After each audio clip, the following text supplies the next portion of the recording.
¿Cómo le va? Esto es el análisis por DTV, el análisis por Diputados Televisión. Comenzamos a transitar esta última semana desde el punto de vista parlamentario aquí en la Cámara de Diputados de la Nación, con los ojos puestos más que en la Cámara Baja, están puestos en el Senado de la Nación, porque el proyecto que discutió la Cámara de Diputados en su última sesión, estamos hablando del tema de modificaciones al impuesto a los bienes personales, el proyecto, las modificaciones que le introdujo la Cámara Baja, además de la modificación respecto al tema ganancias, esa propuesta que hizo el presidente de la Cámara de Diputados, Sergio Massa, pasó ya a la discusión en el Senado de la Nación y se espera esta semana para que sea convertido en ley. Por ahí pasa la información parlamentaria por estas horas, pensando y mirando también a la Casa de Gobierno respecto a la posibilidad de tener alguna señal sobre convocatoria a sesiones extraordinarias, algo que el presidente Alberto Fernández le anticipó a los diputados del oficialismo cuando se reunieron la semana pasada por las fiestas navideñas en la quinta presidencial de Olivos. Dani Mosetic, buenas tardes, ¿cómo va? ¿Qué tal? ¿Cómo les va? Felicidades para todos. Bueno, sí, esta semana es baja un poquito la actividad acá en Diputados, con un ojo puesto en la sesión, ya convocada para el miércoles a las 15 en el Senado, con eso se cerraría un poco este año parlamentario, esa prórroga de las sesiones ordinarias que el presidente determinó hasta el 31 de diciembre. Bueno, con eso se cerraría el año ordinario con prórroga. Claro. Todo lo que suceda a partir de, digamos, el 3 de enero tendría que ser a través de extraordinarias y todavía la convocatoria no llegó. Todavía no hay una convocatoria con los temas específicos de los que se podía tratar en el verano. David Cayón, ¿cómo le va? Bien, ¿cómo les va? Muy Felicidades a todos. Es cierto, todavía no está la convocatoria, sí está el aviso, digo, en ese brindis de fin de año, las conversaciones que hubo entre el Ejecutivo y los diputados del bloque del oficialismo plantearon estén atentos a partir del lunes 17 de enero. ¿Sí? A partir de la segunda quincena de enero, estén atentos porque la intención del Ejecutivo es que extraordinarias arranque en la segunda quincena de enero, por lo menos en lo que tiene que ver con la discusión en comisiones de los temas. Lo que pasa es que todavía no está muy claro cuál va a ser el temario. Sí que va a ser un paquete económico, sí que van a ser todas leyes económicas. Digo, desde el plan plurianual hasta electromovilidad, todas leyes que salieron del Ejecutivo. Pero igual todavía falta el detalle. Claro. Digo, que el Ejecutivo defina cuáles son las que sí o sí quiere antes del 1 de marzo. Claro, y además de tener la posibilidad de conocer los temas en cuanto se conozcan por parte del Ejecutivo hacia el Congreso de la Nación, el Congreso rápidamente lo que va a tener que hacer, Dani, es conformar las comisiones, porque hoy por hoy la única comisión que está es la Comisión de Presupuesto. Exactamente, ver un poco, bueno, por ahí ya hay alguna distribución preliminar en base a las mayorías y a las conformaciones de los bloques, más o menos a quién podría tocarle o qué quiere cada uno, pero después también a veces se designa, bueno, esta comisión va para el frente de todos. Y después viene ese diálogo interno de definir, bueno, los perfiles de los diputados, que queden establecidos los distintos sectores representados, que puedan tener su lugar cada uno. Esa va a ser otra discusión. Y con respecto a los temas, de lo que hablábamos en extraordinarias, el año pasado hubo una convocatoria amplia y después se van negociando los temas. O sea, hay un momento que no necesariamente todo lo que viene del Ejecutivo se trata acá. Forma parte de esa negociación y de lo que puede llegar al recinto. Todo es una discusión y todo es una conversación que nos vamos a ir ahora a la provincia del Chaco.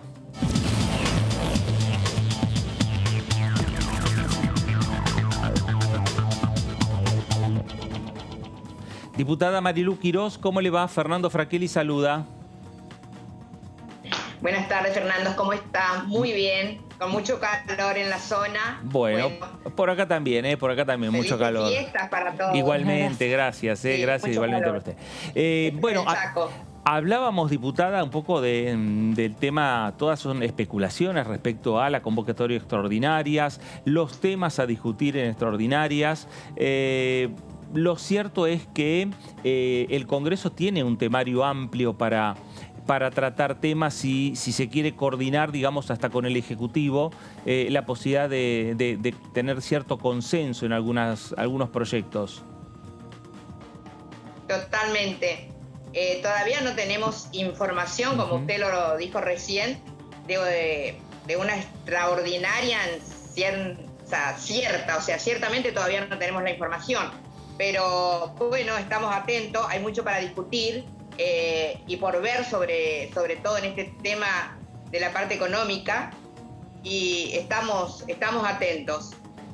Claro. Diputada, Juntos por el Cambio, esta semana obviamente está en un momento particular porque están también definiendo la nueva mesa de conducción. Van a estar, están ya, digamos, conectados entre ustedes para pensar la posibilidad de decir, bueno, si vamos a salir de vacaciones nos vamos a tomar determinados días. Ojo que posiblemente el 17 de enero haya que volver.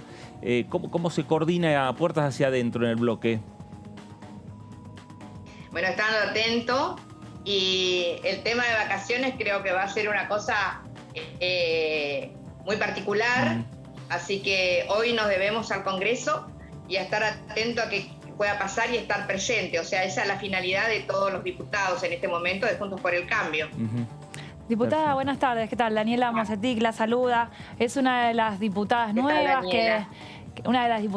que llegó ahora el 10 de diciembre y nada, que nos cuente un poco de su trayectoria en el Chaco y cómo fue la experiencia de la primera sesión presencial que tuvimos hace poquito. ¿Cómo vivió ese arranque del mandato? Hola, ¿cómo te va? Realmente fuerte, fue maratónica la sesión que hemos tenido, una experiencia enriquecedora, linda. El mandato de los chaqueños es representarlos. Tenemos un Chaco pobre, un Chaco olvidado, un Chaco que carece de todo, y realmente la responsabilidad es esa, la de representar a la gente que no tiene voz. Mirá, si me permitís esto, nosotros tenemos un tema acuciante en el Chaco, más aún ahora, que es el tema del agua. Chaco no tiene agua. Y es una realidad que se vive a lo largo y a lo ancho de toda la provincia, con un acueducto que ya se pagó 2 veces y medio. Y entonces, la verdad que nos duele. Y estar y discutir los temas que tiene que ver con financiamientos y cosas, y vos ves que, bueno, que eso en nuestra provincia, viste, no se ve reflejado en la cotidianidad de la gente, de la realidad que nosotros nos toca palpar todo el tiempo. Yo vivo en el centro de este chaqueño, yo vivo bien en el centro del Chaco, entonces la realidad, la verdad que te supera. Y bueno, mi experiencia, yo vengo trabajando del 2015, fui concejal, ustedes ya saben, después fui candidata a intendente, bueno, no pudo ser, y hoy estamos como diputada, representando a un pueblo oprimido, a un pueblo que realmente tiene uno de los mayores índices de pobreza en la Argentina. Así que estar firme, estar fuerte y estar atenta a todas las cosas que podamos hacer para nuestro Chaco, que las cosas puedan llegar y que se puedan generar. Y estoy hablando de un elemento básico como es el tema del agua, ¿no? Diputada, ¿cómo le va? Soy David Cayón, ¿cómo está? Bien, ¿qué tal? ¿Cómo está? Volviendo a esto de lo que le preguntábamos antes respecto de las vacaciones y cómo viene este proceso, usted decía, bueno, nuestra responsabilidad es con el Congreso y nuestra responsabilidad es estar presentes. Esto, después de la sesión, de la última sesión de bienes personales, en donde se armó una discusión dentro del bloque de Juntos por el Cambio por las ausencias, se remarcó mucho más dentro de los presidentes de cada uno de los bloques, en su caso Ritondo, digo, remarcaron mucho más esto de estar presente sí o sí. Bueno, eso cabe en la responsabilidad de cada uno y la responsabilidad que uno toma cuando asume el mandato, ¿no es cierto? Se dieron casos excepcionales que no voy a estar yo para juzgar, pero creo que recae en la responsabilidad de cada individuo. La responsabilidad está y la tenemos que tomar. O sea, pasó esto, este caso excepcional, como bien lo decía, y bueno, en el futuro se tratará de que no vuelva a ocurrir. Marilú, lo que ocurrió tiene que ver con que Juntos por el Cambio no tiene un referente puntual, digamos, que nuclee a todos los bloques que conforman ese interbloque, es decir, el presidente, todavía no está el presidente del interbloque. ¿Es necesario que rápidamente ustedes se pongan de acuerdo, conversen, vean quién es esa persona, quién es la mejor persona como para conducirlos? Estamos en eso, en ese tema, así que eso pronto se va a saber, así que estoy tranquila con respecto a eso porque estamos conformando un buen grupo dentro de Juntos por el Cambio y esto se va a definir en estos días.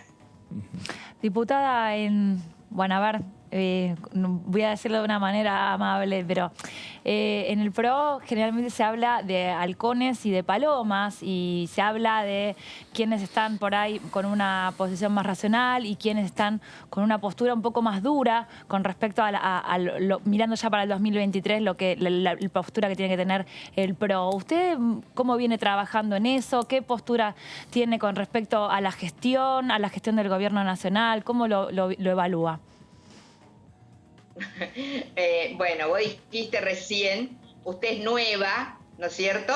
Y bueno, en ese de decir, te cuento, yo soy pro y estoy viendo la mejor manera de ver, estoy mirando el escenario para ubicarme en él, ¿no es cierto? Así que no te puedo decir ni alcoholes ni palomas. No, le quería consultar, no dónde se ubica usted, sino qué lectura hace de los 2 años de gobierno, de la gestión y de la pandemia sobre todo, visto desde el Chaco, por ejemplo. Bueno, la verdad que tengo una bastante negativa, no ha sido muy buena el manejo del tema de la pandemia. Se han cerrado muchísimas empresas, mucha gente se fundió terriblemente, tuvimos una cuarentena eterna que hizo muchísimo daño económico y psicológico. Entonces realmente no es bueno el concepto que tengo del manejo de la pandemia. Y también aprovecho para decir que tampoco estoy de acuerdo con el pase sanitario, que me parece algo que no está bien. O sea, todos nuestros derechos se ven cercenados cuando nos obligan a tener que tener un pase sanitario que no es, no debería ser así. Entonces, no estoy de acuerdo cómo se manejan las cosas en este tiempo de pandemia. Nosotros, con los cuidados necesarios, tenemos que trabajar, tenemos que seguir viviendo y tenemos que seguir construyendo un país que necesita más que nunca de la gente. Diputada, respecto a esto que usted planteaba de el pase sanitario, ¿qué propondrían respecto de esta situación? El pase sanitario tiene como sentido que aquellas personas que no han encontrado el incentivo necesario para vacunarse en pos del bien común, encuentre en esto el incentivo para terminar de darse las dosis necesarias o para entrar en el proceso de vacunación. ¿Se entiende que el pase sanitario significa cercenar algún tipo de libertad individual respecto de las del conjunto? ¿Qué deberían hacer en vez del pase sanitario? Bien, bueno, el pase sanitario no es una idea argentina, es algo que está sucediendo en todos lados, por eso. Bueno, pero en otros lados se atiende de una manera, de otra manera. Todavía no tenemos en claro qué es este tema de la vacuna, qué tiene la vacuna. Estamos frente a un experimento, estamos frente a algo que no tenemos bien claro de qué se trata y realmente uno tiene que tener el derecho de saber qué va a poner en su cuerpo, ¿no es cierto? Mi libertad, yo quiero defender mi libertad y mi libertad es mi decisión si acepto algo que creo que está bien, si estoy segura de eso o no. O sea, ¿por qué no me permiten a mí decidir sobre mi persona? Creo que nosotros tenemos que trabajar sobre los derechos de la gente. O sea, nos cuidamos, usamos barbijo, tomamos distancia, nos desinfectamos. Estamos viendo todo, en todo el mundo, esto es todavía un ensayo, ¿no es cierto?, de algo que todavía no se sabe qué es. Claro, no, seguro.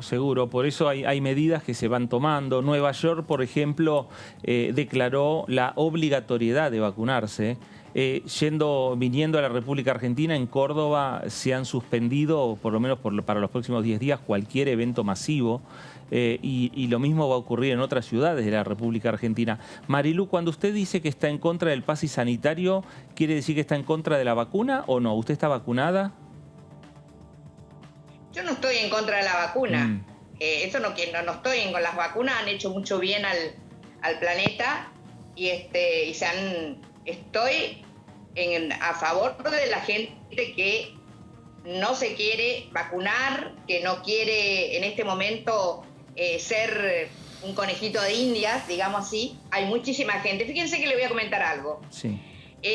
Hay varios diputados que presentaron el tema del pase sanitario y no está allí.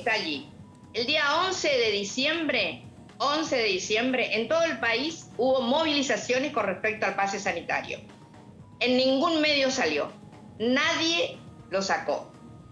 Hay mucha gente que se manifiesta con este tema y que está atemorizada. Entonces, yo hablo del respeto, hablo del valor de la vida y hablo de que cada uno tiene que hacer con su vida y con su cuerpo lo que le parece. Eso es lo que pienso. Y que ese respeto es el respeto que comienza con la Constitución. Claro, pero también está el respeto hacia los demás. Digo, por eso lo que dicen hoy los científicos y lo que dicen los médicos principalmente es que las consecuencias de la gran cantidad de contagios que hay por estas últimas horas en la República Argentina son casi sin consecuencia de hospitalizaciones debido a, digamos, a la masiva campaña de vacunación que se hizo en la República Argentina. Es decir, que si habría mayoría de gente que estaría optando por no vacunarse, las consecuencias para la salud de todos serían, digamos, mucho más complicadas, mucho más fuertes. Y además las medidas que se están adoptando me parece que no son medidas aisladas de la República Argentina, sino son medidas casi complementarias como está manejándose el mundo hoy por hoy en este marco de pandemia, en este marco de investigaciones. Marilu, usted bien dice, uno no tiene la comprobación, la ciencia no ha comprobado las consecuencias de la vacuna. Obviamente eso lo va a comprobar con el tiempo, pero hoy por hoy la única casi herramienta de defensa que más allá de los cuidados que hoy tiene la República Argentina, el habitante del mundo en definitiva, son las vacunas.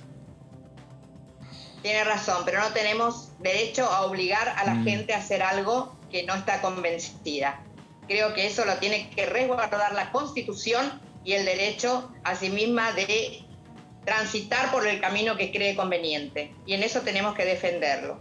Bueno, igual el pase sanitario no resulta ninguna obligación para nadie. En todo caso, no podrás ingresar a algún evento masivo. Algún evento masivo, no podrás ingresar a algún restaurante, no podrás ingresar a ningún lugar privado.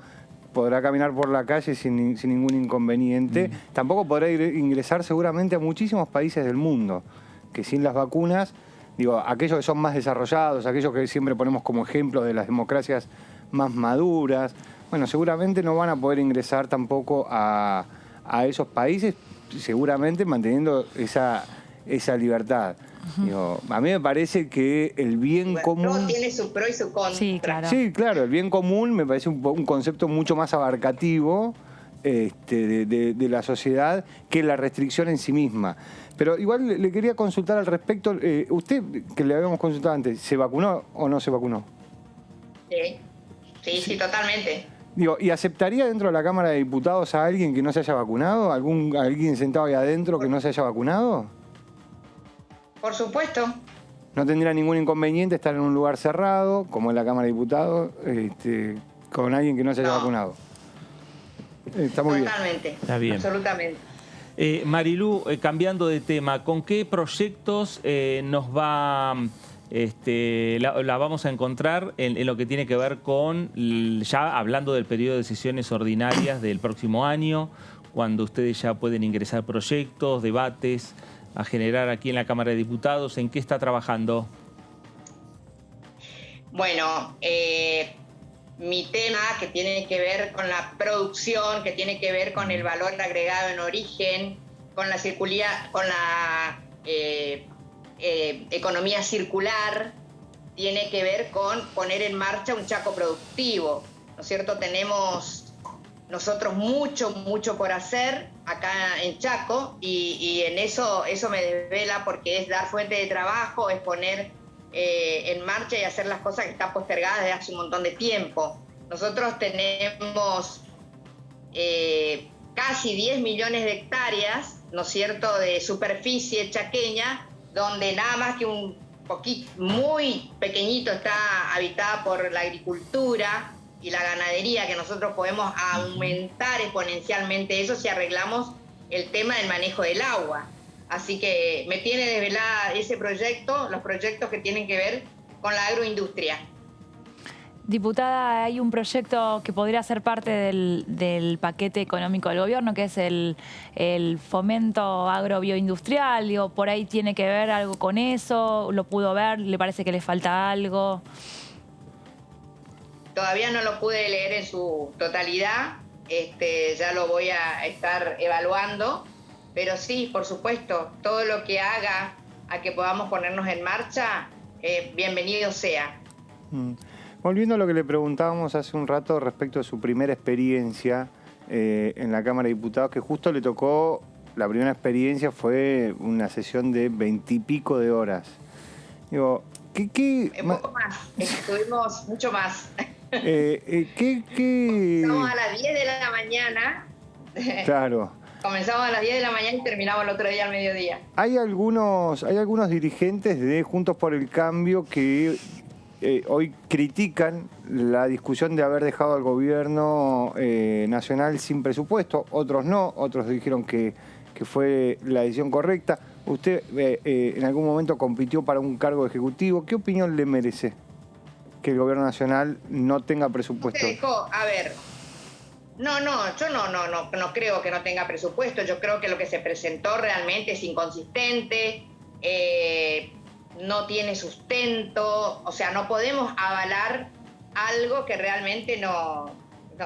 Está flojo de papel, le dijo Graciela Ocaña, para decirlo en pocas palabras. Entonces no es dejar al Ejecutivo sin presupuesto, es que el Ejecutivo se preocupe en presentar algo que realmente que consolide, que sea creíble, que sea mostrable. No podemos hacer una proyección del 33% de inflación cuando vemos que la realidad no es así, un dólar a 120. Hay un montón de cuestiones, y esto me salta ahora, ¿no? Pero no se dejó sin presupuesto al Ejecutivo. Creo que hay que seguir viendo y tienen que estudiar y presentar algo que sea consistente, algo que se pueda estudiar y decir, o sea, esto sí, o sea, eso no ocurrió. Claro, ¿y usted piensa, Marilu, que el Ejecutivo va a mandar un nuevo proyecto de presupuesto o va a seguir trabajando, digamos, con la prórroga del 2021, que es lo que decretó el presidente Alberto Fernández casi llegando al fin de semana pasado? Yo creo que van a seguir trabajando con la prórroga, que como dijo el presidente, creo que van a trabajar con eso, así que así están las cosas. Va a ser un año para trabajar mucho, para ordenarnos mucho, para debates y ojalá que podamos tener consenso porque es importante para el país ponernos de acuerdo. Yo soy de conversar, de hablar, necesitamos realmente tener una Cámara consolidada. Hoy se puede decir, porque en esta paridad podría decirse que estamos los diputados, es bueno que suceda y que podamos llegar a sanos acuerdos para nuestro país, y es lo que la gente espera. La gente votó un cambio, la representatividad, el trabajo, vernos. Estamos de cara a una política diferente que es la que quiere la gente, y en eso estamos. Diputada, uno de los argumentos o de lo que se está trabajando bastante en Juntos por el Cambio tiene que ver con el tema impuestos, esta decisión de no avalar ninguna suba de impuestos ni nada que resulte más presión para el contribuyente. Desde la provincia, ¿cómo lo evalúa usted, sobre todo para el ámbito productivo, si lo ve como una traba, en qué podría mejorarse? No, totalmente. No podemos pagar más impuestos. Realmente acá en la provincia, de hecho, hay una marcha que se va a dar mañana por la suba excesiva de impuestos municipales, que la gente no da más. No podemos pagar más impuestos, más retenciones. O sea, estamos frente a un marco de pobreza, de necesidad y de inflación que estamos el ciudadano pidió que lo representemos para ayudarlo, para sacarlo de donde estamos y no ponerle un pie encima. Entonces, obviamente que no estamos de acuerdo en más impuestos. Respecto de eso, me imagino, no sé si en el WhatsApp del del interbloque de Juntos por el Cambio o del PRO se discute sobre esto. Pero de vuelta, hay gobernadores de Juntos por el Cambio, los 3 gobernadores radicales que hoy están acá en la ciudad de Buenos Aires firmando esto. Firmando, si después aumentan o no aumentan las alícuotas y los impuestos, será una decisión de cada uno de esos ejecutivos, pero firman la posibilidad de, dentro de la misma fuerza. Sí. Lo vi. Una armonización tributaria, dice, ¿no? Es como que cada uno va a actuar de acuerdo a lo que le parezca conveniente en su provincia. Sí. De hecho, Buenos Aires no está presente. Buenos Aires no, porque la ciudad de Buenos Aires no, porque para firmar el pacto fiscal, como sucedió con los pactos fiscales anteriores, hay que desistir de los juicios contra el Estado Nacional. Y como San Luis, por ejemplo, y la ciudad de Buenos Aires tiene juicios por coparticipación, no va a desistir de los juicios, entonces no puede firmar el pacto fiscal. Pero sí está Mendoza, que está que es la provincia de el presidente saliente del radicalismo, Corrientes, Jujuy, que está la provincia del presidente del radicalismo, que Morales. Morales, que son fuerzas, de Juntos por el Cambio. Conviven las dos posturas que son totalmente distintas. Eso dentro eso dentro del interbloque, ¿cómo se lee? Bueno, cada uno piensa, y eso es la convivencia, eso es la pluralidad, y eso es estar juntos, así que ahí estamos. Yo le doy mi postura, como la de muchos, y hay otra postura, que la respetamos. Claro, y esa discusión se va a dar cuando tengan que discutir aquí en el Congreso ese pacto, ese acuerdo fiscal entre nación y provincias. Obviamente, me parece, con resultados de votaciones diferentes en torno a lo que sería una votación en bloque, ¿no? Ya vamos a ver cuando llegue el momento cómo se van dilucidando las cosas. Creo que por ahora es muy pronto, así que vamos a tener mucho para consolidar, para hablar y ponernos de acuerdo, como decía recién. Claro. Marilú Quirós, gracias por estos minutos para con Diputados Televisión. No, muchas gracias a ustedes y aquí, cuando quieran, acá estamos. Muchas gracias. Buen fin de año. Gracias, igualmente. La diputada Marilú Quirós, diputada del PRO por la provincia del Chaco, y una discusión que se va a dar seguramente puertas hacia adentro del interbloque de Juntos por el Cambio en torno a, qué van a hacer los diputados. Cada diputado va a recibir la sugerencia de su gobernador a la hora de votar estos temas. Y a ver, los diputados mendocinos, ¿qué van a hacer si el gobernador firma? Los diputados de Jujuy, ¿qué van a hacer si el gobernador firma? Me parece que es una discusión que Juntos por el Cambio seguramente la va a plantear desde un lugar diciendo: nosotros no vamos a aumentar más impuestos, pero a la hora de votar lo más probable es que se apruebe el pacto fiscal. Claro. Por el número del Frente de Todos, más los diputados de las provincias que firmaron el pacto fiscal. Claro, porque después la posibilidad de aumentar o no ya depende del gobernador. Eso por ahí es la vía intermedia o lo que encuentran entre firmar esta posibilidad y lo que implica el acuerdo con el gobierno nacional y seguir manteniendo algo que se viene firmando desde hace varios años, a esa, bueno, tener esa discrecionalidad de, en este caso no lo aumento, si lo necesito sí, si no lo necesito no, y de acuerdo a las posibilidades políticas y los momentos también, Sí. y los números de las provincias también. Claro. Yo leía hoy algunas declaraciones de funcionarios de la provincia de Río Negro, ¿no? Donde Arabela Carreras está para firmar el día de hoy, ¿no? En la Casa de Gobierno, la gobernadora de la provincia de Río Negro. Y desde la propia gobernación decían que no tenían previsto ningún tipo de aumentos Claro. de impuesto, ni impuesto de ingresos brutos, ni el impuesto a la herencia, que lo firmaban, pero que no lo tenían previsto aumentar. No, a ver, hay varias cosas. Digo, hay las provincias que no firman el pacto fiscal tiene que ver con esto que comentábamos recién, que es que las provincias tienen que desistir de los juicios contra el Estado Nacional. Entonces, por ejemplo, San Luis no firmó ningún pacto fiscal, ni ni los anteriores de la gestión de Cambiemos.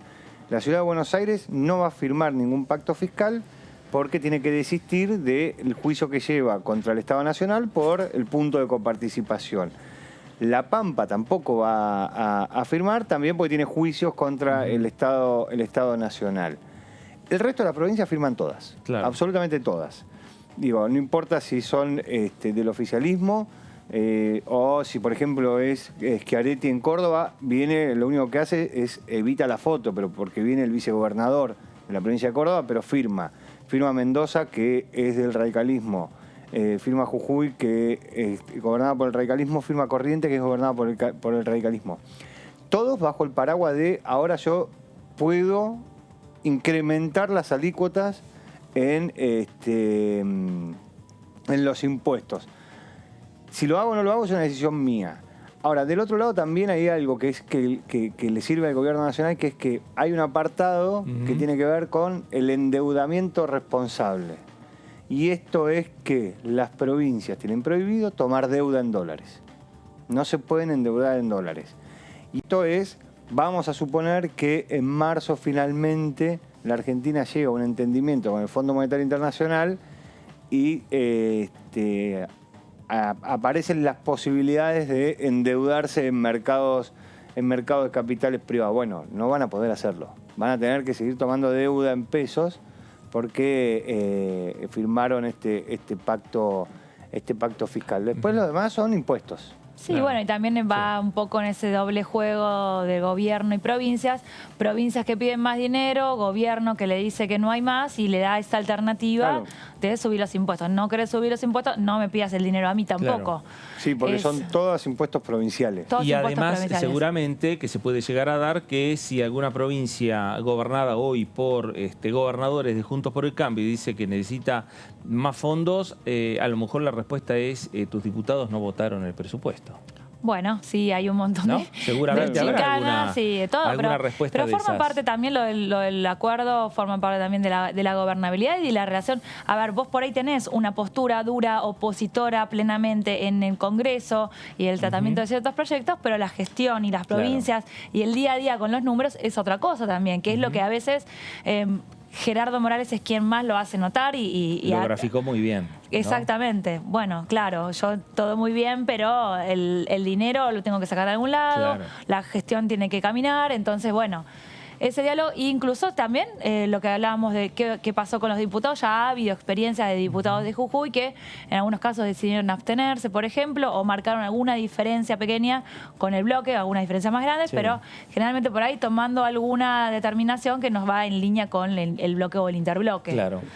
Pero bueno, teniendo en cuenta que en esto que decía Dani de halcones y palomas, los halcones están más representados en la provincia de Buenos Aires y en la ciudad de Buenos Aires, los legisladores, que en el resto de las provincias. Sí. Entonces, en la provincia de Buenos Aires no tienen responsabilidad de gestión, la ciudad de Buenos Aires no firma el pacto fiscal, con lo cual la oposición a esa discusión va en línea con la realidad que tiene.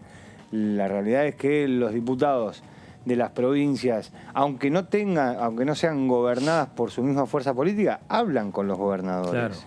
Y los gobernadores les muestran, les dicen, miren, estos son los números que tenemos, estos son los ingresos que tenemos. Por más que, Rodrigo de Loredo es del Frente de Todos. Schiaretti habla con Rodrigo de Loredo, Sí. como para que sepa cuáles son los números que tiene la provincia de Córdoba, para ver si necesita o no necesita. Seguramente de Loredo no lo va a votar, pero digo, habrá otros diputados que sí, que son más permeables a la discusión con el gobernador de su provincia. Claro. Sí, el impuesto a la herencia también Sí. promete que va a ser una polémica porque en rigor las provincias están habilitadas para Sí. hacerlo. La provincia de Buenos Aires lo tiene. Hoy, la semana pasada hablamos con Casareto, el diputado Casareto, que contó que cuando era ministro de Economía en la provincia se instauró el impuesto y finalmente fue derogado. No es una herramienta que tengan tan a mano, puede ser que no significa que ahora a partir de esto todas las provincias vayan a implementarlo. Claro. Seguramente habría una polémica en cada una de las provincias de acuerdo a la situación de cada uno, pero Porque tampoco si no, es que... si no ya lo hubiesen implementado. Exacto. A ver, la provincia de Buenos ¿no? Aires lo tiene hace 11 años, Sí. el impuesto Sí. a la herencia, y en esos 11 años lo que uno puede ver es que pasaron las dos gestiones. Digo, Sí. se podría haber derogado en cualquiera de esas circunstancias. Existen muchísimos países en el mundo que tienen el impuesto a la herencia. No hay que irse muy lejos. Chile lo tiene, Estados Unidos lo tiene. Digo, después se verá, se discutirá, digo, si es algo lógico, a partir de cuánto es el monto para ponerle una alícuota. Digo, pero esto lo que le da a los gobernadores, les dice, miren, no va a haber plata. Empiezan a tomar decisiones y empiezan a hacerse cargo también de las decisiones, porque esa es otra discusión. Cuando vamos a suponer que se recortan los subsidios a la energía, entonces que la mayoría está en el AMBA.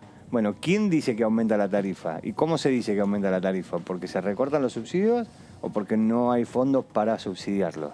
Porque parece que uno está diciendo lo mismo, pero son dos cosas diferentes. Y es una decisión. Bueno, esto también es a los gobernadores decirle, bueno, ahora si ustedes necesitan más fondos porque no hay más que esto, tendrán que hacerse cargo de la decisión de incrementar los impuestos. Seguro, seguro. Son discusiones que se dan en el mundo de la política, que se dan en el mundo de lo que tiene que ver con la relación entre el Poder Ejecutivo y los gobernadores provinciales, y también la relación entre el Ejecutivo y el Parlamento de la Nación. Nos vamos a ir ahora a la provincia de Buenos Aires.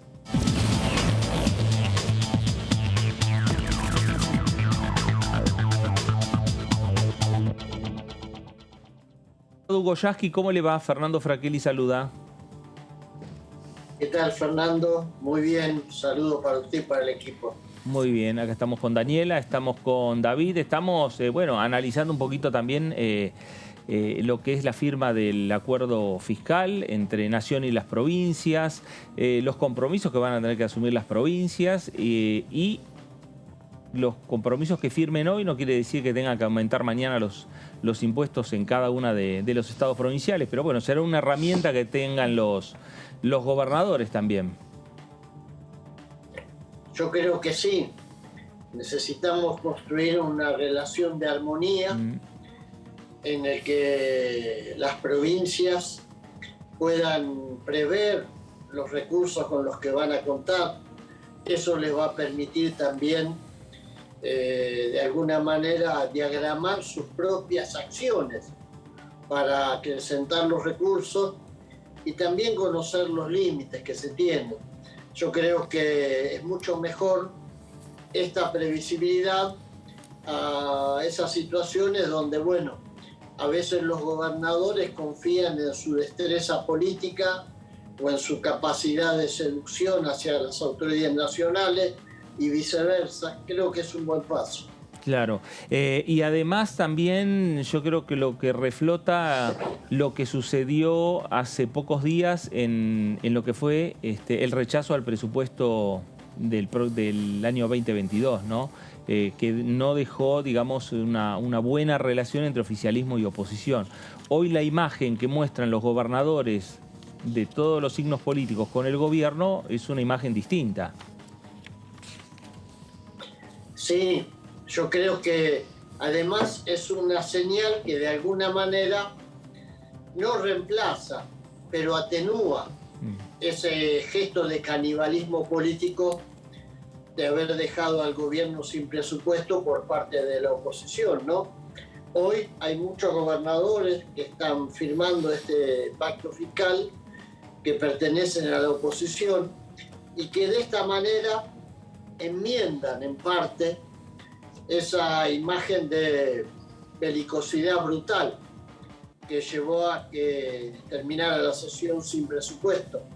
Me parece que es bueno porque, bueno, de alguna manera son señales que a los ojos de la ciudadanía son mejor recibidas. ¿Qué tal, diputada? Buenas tardes. Daniela Bocetic la saluda.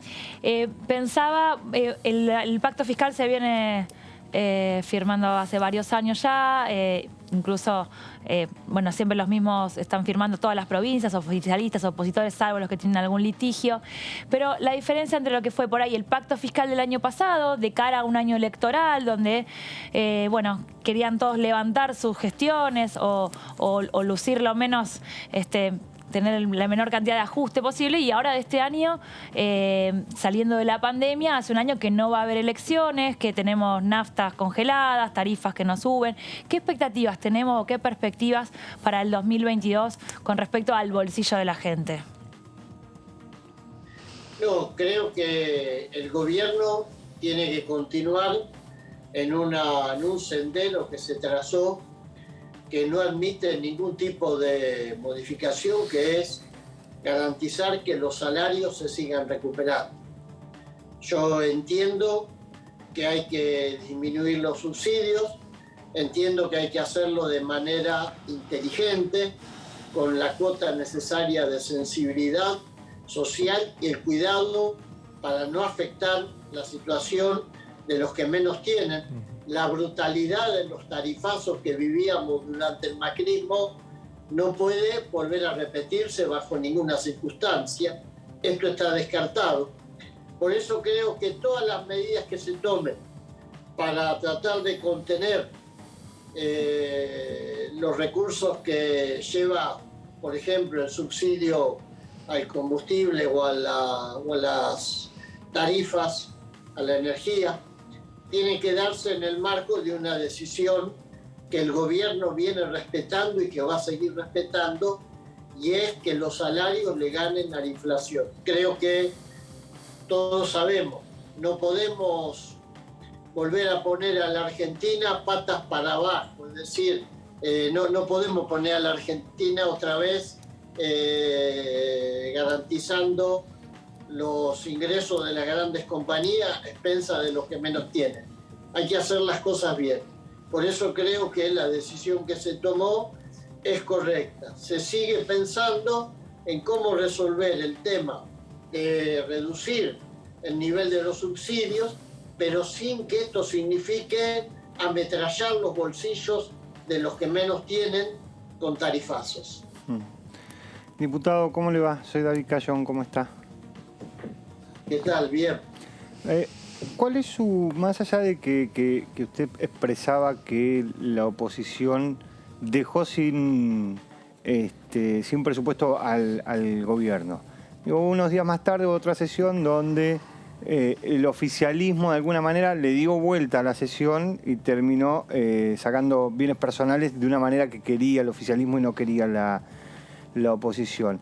¿Qué análisis hace de esas dos sesiones en particular mirando el año que viene respecto de eso? Y la segunda cosa que le quería preguntar es, en el brindis que hubo en la Quinta de Olivos de fin de año con el bloque y el presidente de la Nación, Alberto Fernández, ¿les adelantaron a partir de cuándo habría extraordinarias y más o menos los temas que se tratarían? Bueno, empiezo por el principio, de acuerdo a cómo formulaste la pregunta, el balance. Yo creo que está claro, si uno ve las dos sesiones, que la diferencia para construir mayoría es muy finita. Con lo cual, yo creo que no se justifica la gestualidad de la oposición, que de alguna manera sobredimensionó lo que significó como una muestra de poder, como una muestra de carácter, como una muestra de de alguna manera, de voluntad beligerante, haber obtenido un triunfo que fue pírrico. Si uno lee las declaraciones de muchos de los integrantes de la oposición a los 3 días de haber dejado sin presupuesto a la Argentina, muchos de ellos se lamentaban de lo que había sucedido. Y si uno mira los comentarios de los sectores de la prensa independiente, ninguno aplaudía ni podía sentirse feliz en un momento en el que, para colmo de males, estamos negociando con el FMI tratar de redefinir el cronograma de pagos que había dejado el gobierno de Cambiemos. Teníamos 19.000 millones de dólares para pagar el año que viene. Entonces, yo creo que estamos en una relación muy finita, donde un pequeño cambio puede hacer que la mayoría circunstancial de la oposición en determinados momentos se convierta exactamente en lo contrario, en una minoría, como se vio en la sesión siguiente. Y creo que lo más lógico sería ponerse a discutir en serio los temas que hay que resolver mirando de frente a la ciudadanía. Dejar de lado las posiciones que muchas veces tienen que ver con la competencia entre bloques de una misma fuerza. Eso también se vio la otra vez. 10 bloques pugnando para ver quién era el más duro, quién era el más enérgico, quién era el más indignado frente a la pretensión del oficialismo, que era poder aprobar el presupuesto. Y creo que lo que nos deja como enseñanza es que, bueno, que hay cosas que se tienen que discutir con la vara del sentido común. No se puede pasar todo por el rasero del internismo, sea cual fuera el tema. Había que resolver el tema de bienes personales y se resolvió bien. 16.000 contribuyentes ahora van a pagar un poco más para que 530.000 puedan pagar menos. La lógica fue favorecer a los más chicos, también en este tema, del mismo modo que con el impuesto a las ganancias para los trabajadores. El balance que hago es positivo. La reunión que hicimos en Los Olivos en realidad fue una larga reunión donde hablamos más de 25 diputados y diputadas, una reunión que tuvo un intenso matiz político y que de alguna manera nos puso en la decisión de seguir sosteniendo este tipo de reuniones una vez por mes. Ese fue el objetivo que se planteó.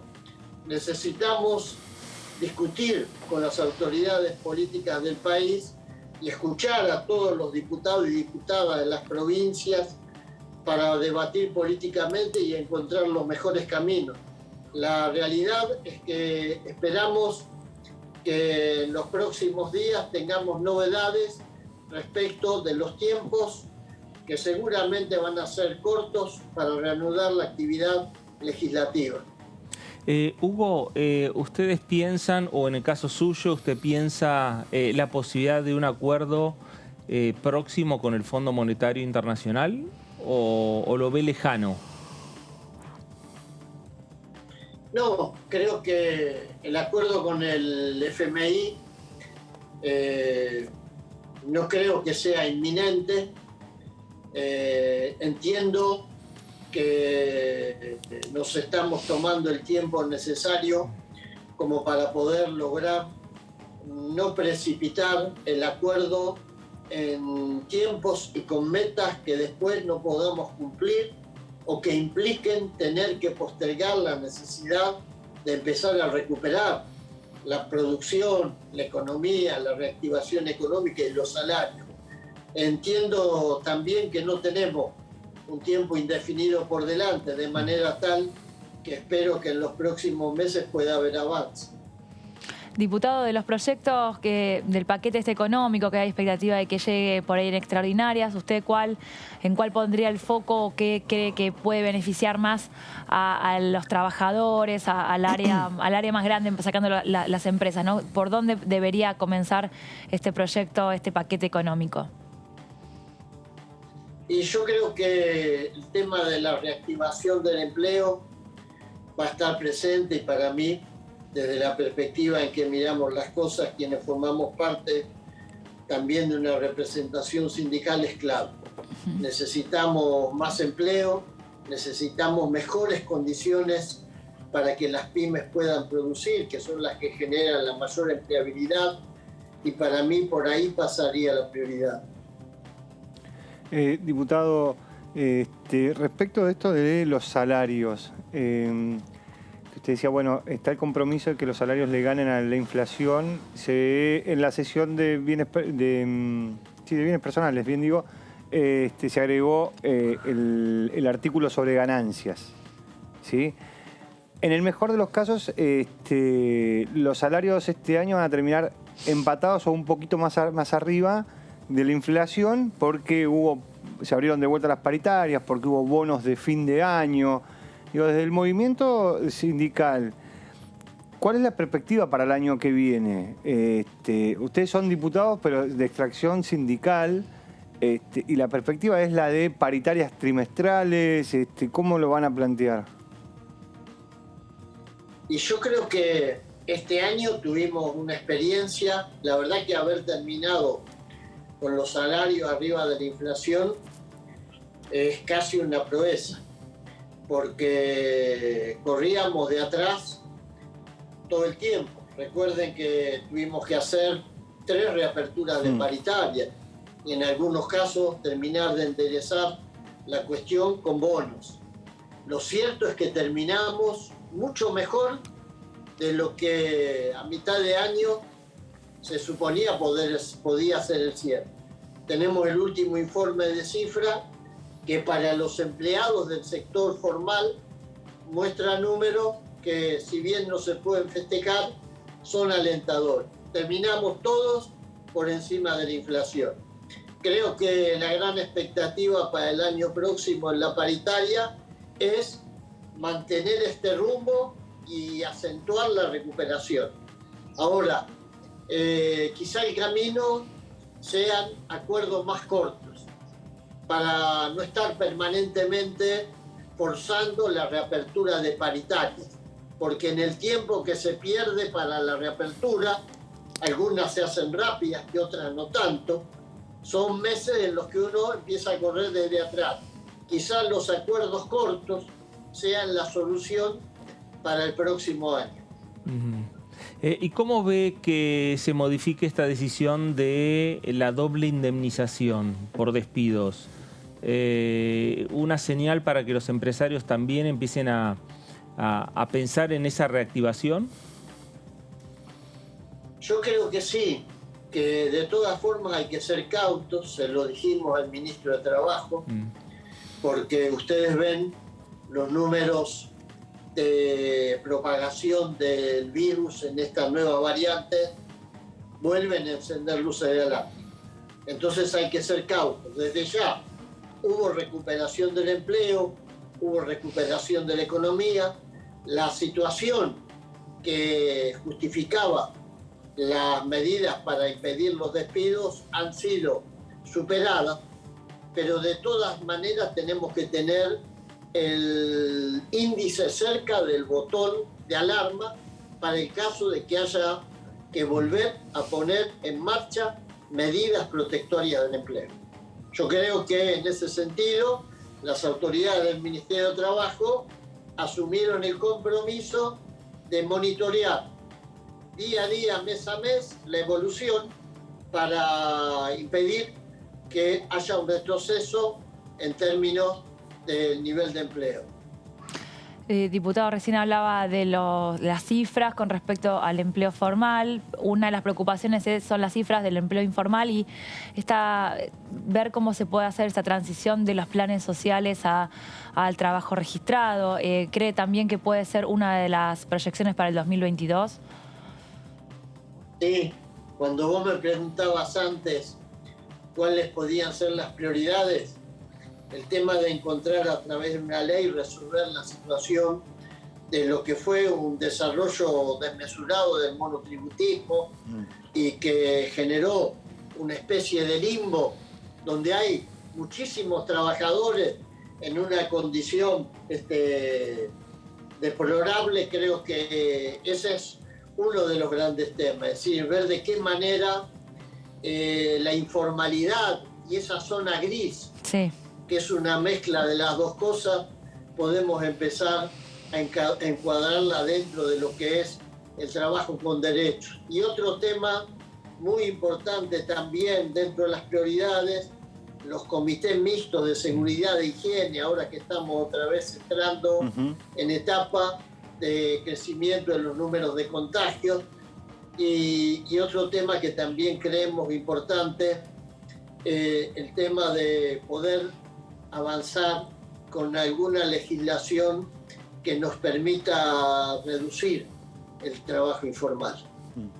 Respecto de esto... El tema, por ejemplo, Sí. perdóname, Sí. el tema de los trabajadores de plataforma es uno de los temas que tenemos que tratar de ver el año que viene. Respecto de la relación laboral y las fuerzas laborales, durante la campaña, la última campaña electoral, desde las fuerzas de la oposición hubo muchos discursos y seguramente eso se va a traducir en proyectos de ley respecto de los costos laborales. Apareció el famoso proyecto de la mochila australiana, un proyecto de indemnización diferente a la ley que tiene la Argentina, y desde muchos de los que eran candidatos que hoy son diputados hablan de el costo laboral argentino. ¿Cree que durante el año que viene van a tener esa discusión muchas veces? Es probable porque a pesar de que son recetas fracasadas, yo me acuerdo que López Murphy, con esa forma que tiene a veces de contestar preguntas que parecerían tan difíciles, la hizo sencilla. Dijo, mire, la mochila austríaca es un proyecto que yo presenté en el año 2003, creo que dijo. Es decir, hace 20 años más o menos. Son fórmulas que nunca dieron resultado ni lograron el objetivo, ni siquiera en los países de origen. Se precarizó, se perdieron derechos, pero se siguió perdiendo empleo. Yo creo que lamentablemente vamos a volver a escuchar eso. Son a veces caminos circulares, como esos caminos que siempre conducen a la misma parte. Creo que los sectores más vinculados a un pensamiento ortodoxo, neoliberal, de derecha, circulan siempre por el mismo laberinto, y me parece que no sería raro que el año próximo vuelvan otra vez a tratar de recalentar el viejo guiso de las fórmulas de precarización laboral, que no son otra cosa que eso, aunque le cambien el nombre. Hugo, gracias por estos minutos para con Diputados Televisión. Hasta luego, un gusto y que tengan un buen año ustedes y la audiencia. Gracias, lo mismo para usted y para los diputados nacionales. Gracias. Hugo Yasky, diputado nacional del Frente de Todos por la provincia de Buenos Aires. Pausa, la primera, esto es el análisis por aquí, por DTV, el análisis por Diputados Televisión.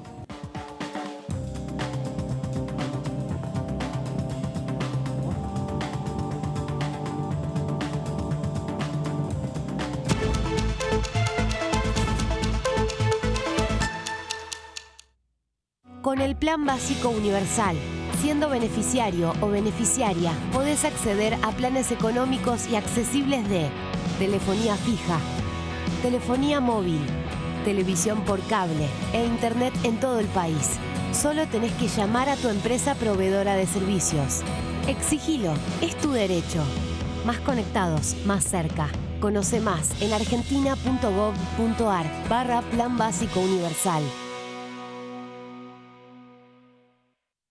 ¿Qué diferencia hay entre la Cámara de Diputados y la Cámara de Senadores? La Cámara de Diputados representa al pueblo de la nación argentina. Esto significa que las provincias más grandes y con mayor cantidad de habitantes tienen muchos más diputados que las provincias más pequeñas. La manera de establecer las cantidades es proporcional. La Cámara de Senadores representa a las provincias. Cada provincia envía 3 senadores al Congreso Nacional. El total de senadores es 72, dado que las provincias argentinas son 24. Este es un número fijo. Por ejemplo, la provincia de Buenos Aires cuenta con 70 diputados nacionales y la provincia de Tierra del Fuego con 5. Pero tanto la provincia de Buenos Aires como la de Tierra del Fuego cuentan con 3 representantes cada una en el Senado de la Nación. Cada 2 años, el Congreso Nacional renueva la mitad de sus diputados y 1/3 de sus senadores nacionales. El mandato de los senadores es de 6 años, mientras que el de los diputados es más breve, dura solamente 4 años.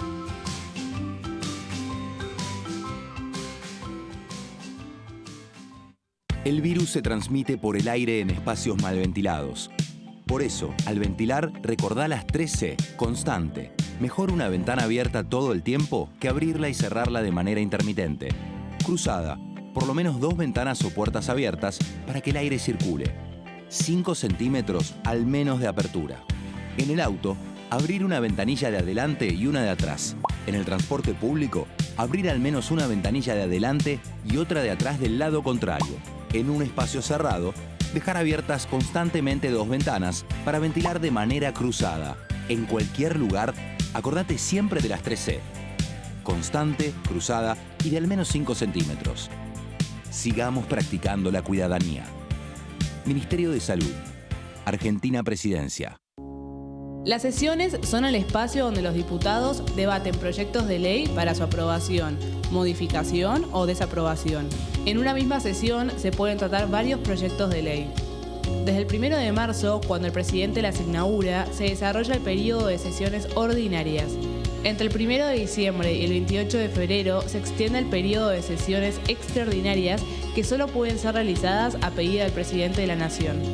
En el recinto, el bloque oficialista se dispone a la derecha del presidente de la Cámara, el bloque opositor mayoritario a la izquierda y en el centro los bloques con menos cantidad de integrantes. En el tratamiento, en general, los diputados tienen 7 minutos y los jefes de bloque entre 20 y 12 minutos conforme al número de legisladores que representen. La sesión es dirigida por el presidente de la Cámara de Diputados, que administra el uso de la palabra y las distintas instancias del funcionamiento. A la izquierda del presidente está el secretario administrativo, a la derecha el secretario parlamentario y debajo de él están los taquígrafos, que registran cada uno de los testimonios. Mi nombre es Perla y tengo la suerte de poder estudiar para trabajar de lo que más me gusta, que es cuidar y acompañar a otras personas. Y aunque mi mamá siempre me apoyó, creo que sin la asignación universal por hijo hubiera sido muy difícil llegar hasta acá. Hoy soy estudiante de enfermería de la Universidad Nacional de Avellaneda. Asignación universal por hijo, igualando oportunidades. ANSES. Reconstrucción Argentina. Argentina Presidencia.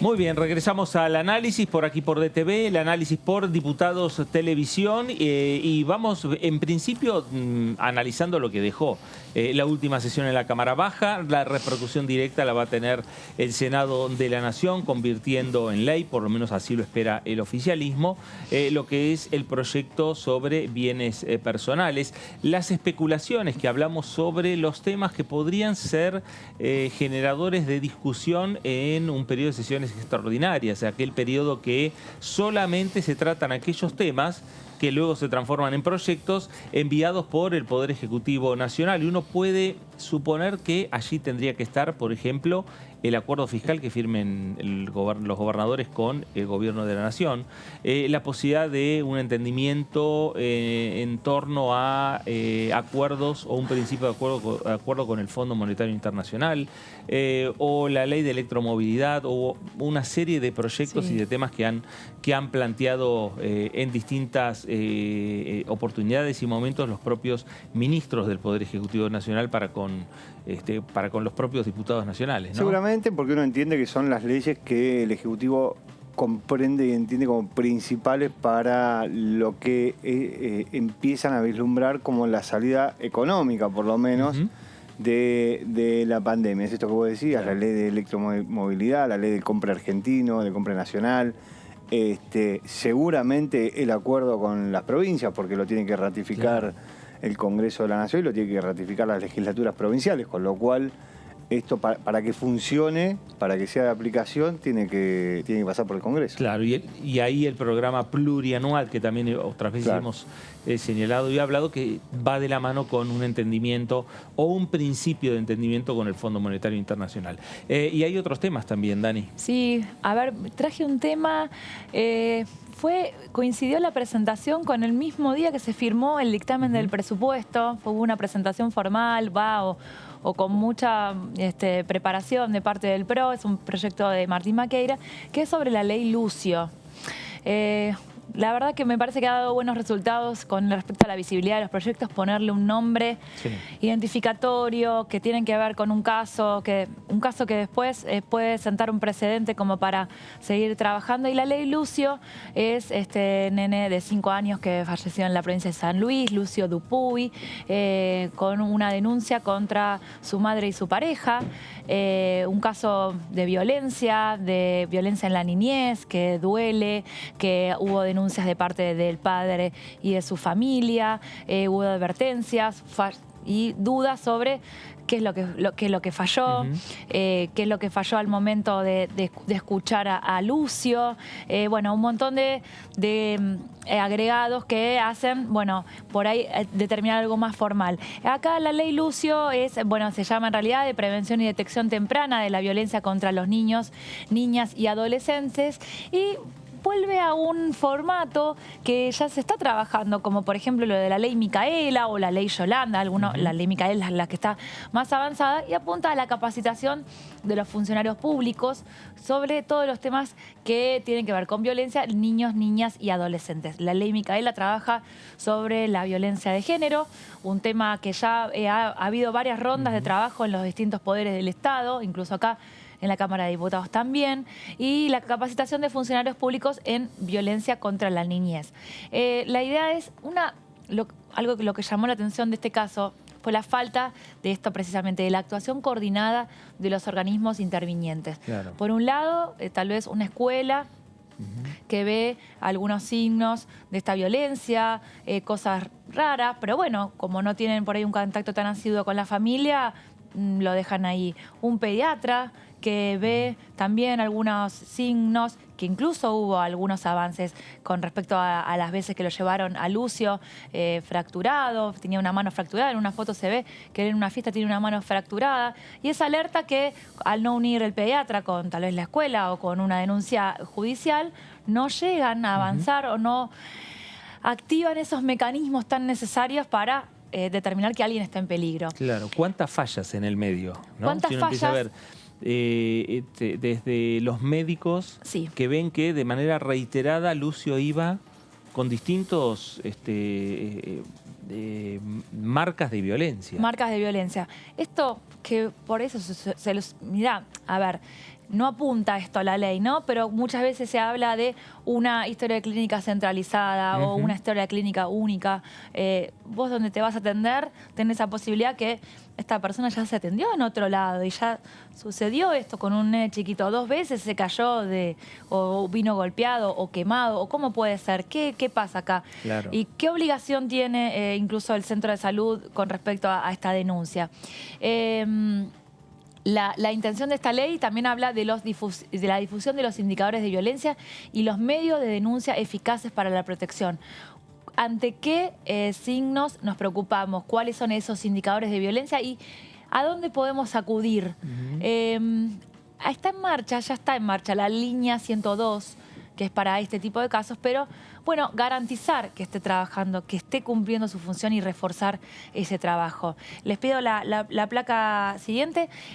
Dentro de esas capacitaciones se plantean distintos ejes de trabajo que, a ver, son disparadores sobre lo que se puede llegar a tratar en esas capacitaciones. Por un lado, ¿cuáles son las pautas de alarma específicas e inespecíficas de las formas de violencia, de maltrato, de negligencia, de descuido o abandono? También de abuso sexual, de abuso de poder y de maltrato psicológico. Un combo explosivo, realmente. No significa que sean todas al mismo tiempo, por supuesto, pero una puede llevar a la otra.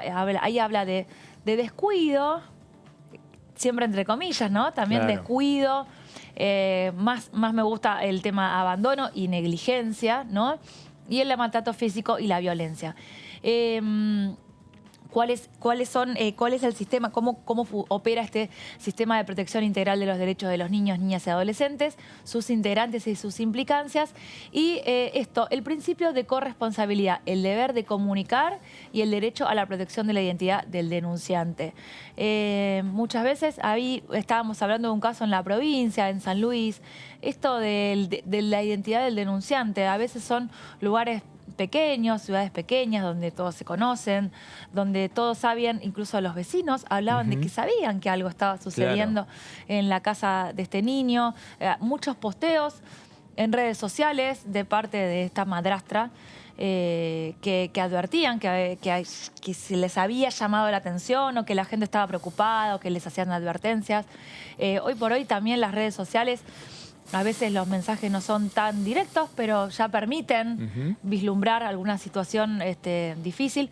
Y no por comparar, pero los niños muchas veces incluso tienen menos acceso a herramientas que en el tema de la violencia de género me refiero, herramientas de expresarse, de hablar, de llamar por teléfono, de contarle a alguien, no saben cómo contar, no saben cómo decir, no pueden llamar a ninguna línea de ayuda tampoco.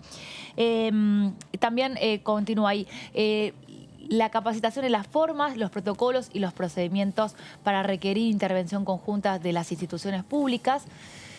Saber cuáles son los derechos a nivel nacional, internacional y local.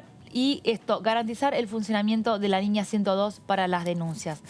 En todo lo que tiene que ver con estos planes de capacitación, estos programas de capacitación, hubo consenso, tanto en el 2020 como en el 2021, pese a que fueron, sobre todo este 2021, bastante alborotado, un año de campaña donde hubo muchas dificultades en el consenso, hubo leyes donde se trabajaron este tipo de cosas que hay acuerdos, generalmente. Claro. A ver, en realidad se trabajan de una manera integral en la previa a la comisión. Se llega a un trabajo transversal, se aporta, hay muchos, en este tipo de proyectos hay muchos aportes de ONGs, de instituciones que están por afuera y que pueden aportar en el trabajo diario, por ejemplo, con los niños, por lo cual pienso que puede haber algún avance en el 2022, si hay un hueco, un respiro en lo político para que entren proyectos de este tipo, lo que tiene que ver con niños, con género, con ambiente, que se van colando en esa agenda política económica que nos atosiga un poco a veces. Sí, a veces hay tiempo para discutir temas económicos y fuertes temas económicos. Me parece que este tema también requiere que los diputados tengan un tiempo. Sí, tuvo muchas firmas del Bloque PRO, también, que es el que lo impulsó, pero también acompañamiento de Juntos por el Cambio, de otros referentes, sobre todo de Coalición Cívica, por lo cual hay una fuerza ahí para trabajarlo. Bueno, gracias Dani por traer este proyecto sumamente interesante, sumamente actual y sumamente necesario para que sea aprobado por parte de esta Cámara de Diputados. Nos vamos a ir a la provincia de Jujuy.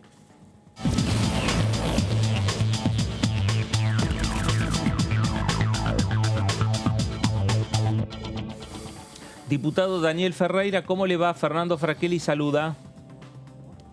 Un gusto saludarlo, buenas tardes. Bueno, diputado, ¿cómo está transitando estas últimas horas de sesiones ordinarias, más allá que ya terminaron casi la actividad aquí en el Congreso, pero bueno, estamos todavía transitando el periodo de sesiones ordinarias extendido que hubo por parte del Ejecutivo de este Congreso de la Nación y principalmente de la Cámara de Diputados.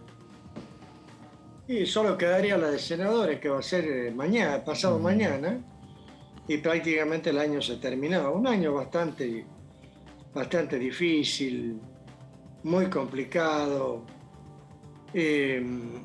No se vislumbra una salida razonable a los problemas que tenemos y que son cada uno más grave que otro. Ustedes han visto el resultado de las últimas votaciones.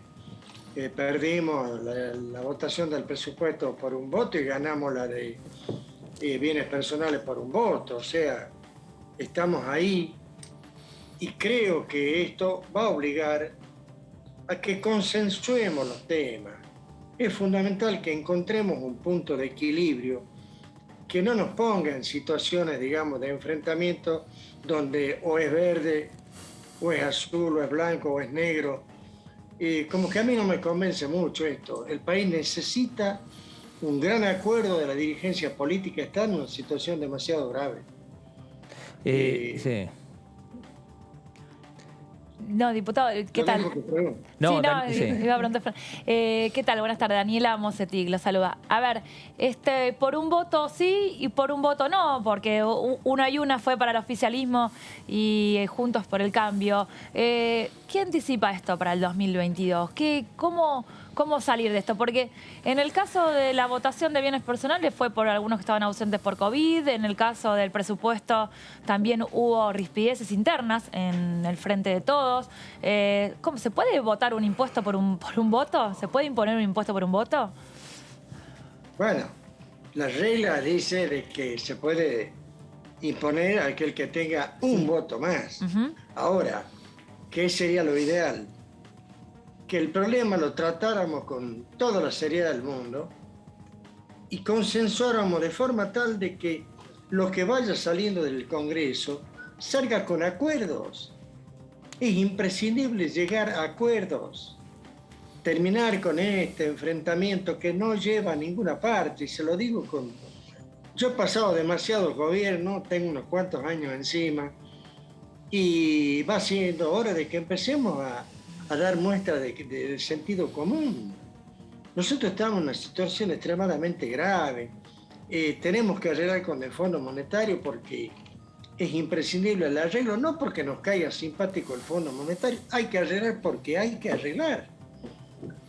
Entonces, necesitamos, ahora que están parejas las cosas en el Congreso, necesitamos que nuestros principales dirigentes tengan el patriotismo puesto por encima de todo y empecemos a encontrar puntos de equilibrio que nos lleven a consensuar los temas y dejar de discutir y al final de cuentas terminar tomando como un gran triunfo ganar por un voto, ya sea uno, ya sea el otro.